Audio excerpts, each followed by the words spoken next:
I agree with Evan Ingram's comments. These guys are crying out for attention. That's exactly what it is. They play in the middle of the country, and nothing happens there. Nothing happens in the middle of the country. Let's face it. The only thing anybody can say about the Cleveland Browns is they're talented and they're going to win the AFC North. And one of those is true. Yes, they are talented. Two, they're not going to win the AFC North.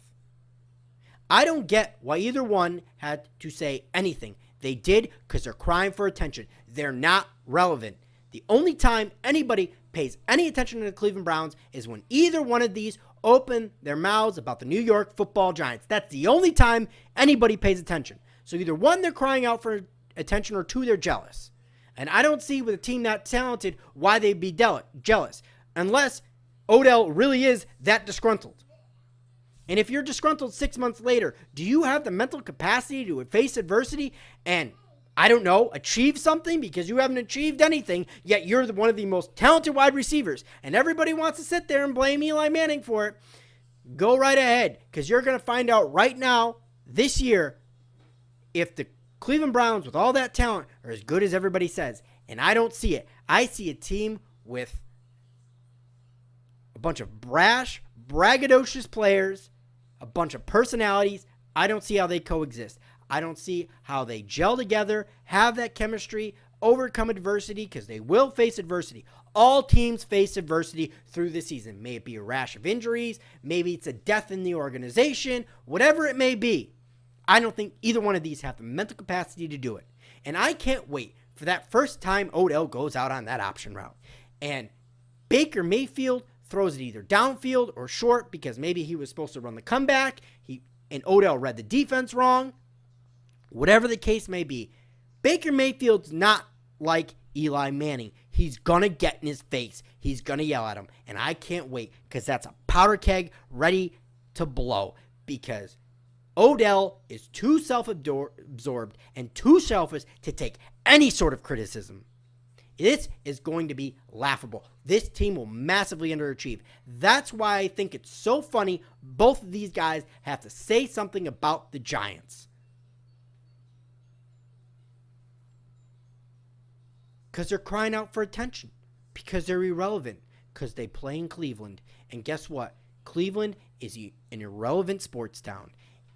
The only time it's ever been relevant in my lifetime is because of LeBron James and the few times the Cleveland Indians were actually good. Other than that, nobody cares about the Browns. The first iterations of the Browns moved to Baltimore. Because, why? I do not know. I guess you guys weren't supporting the team. Nobody cares about the Browns. So these guys have to cry out for attention. That's the only way I can explain this away. Because it makes no sense why the more talented team and the team that's everybody's darling has to talk about the Giants. Why does Baker got to talk about the Giants? It makes no sense. And Daniel Jones. Because you're crying out for attention. And both these guys don't have the mental capacity anymore to overcome adversity. And I'm telling you right now, the Cleveland Browns are going to massively underachieve. If you are a person and you're picking the Browns purely on talent, you don't know football. Chemistry matters in football more than anybody realizes. And I don't see the chemistry with that many personalities on the team. Everybody's picking the Cleveland Browns purely on talent. And there's always that one team every year that's supposed to be everybody's darling, and they always massively underachieve. I'm telling you right now, that team is the Cleveland Browns. And everybody's going to be saying, you're only saying that because you're a disgruntled Giants fan. Watch when I'm right. What are you going to say then? Because it's two guys that are acting like petulant children crying out for attention. That's all this is. And it's laughable to me. Either way, it's been one giant rebuttal. Please like and subscribe, and go Big Blue.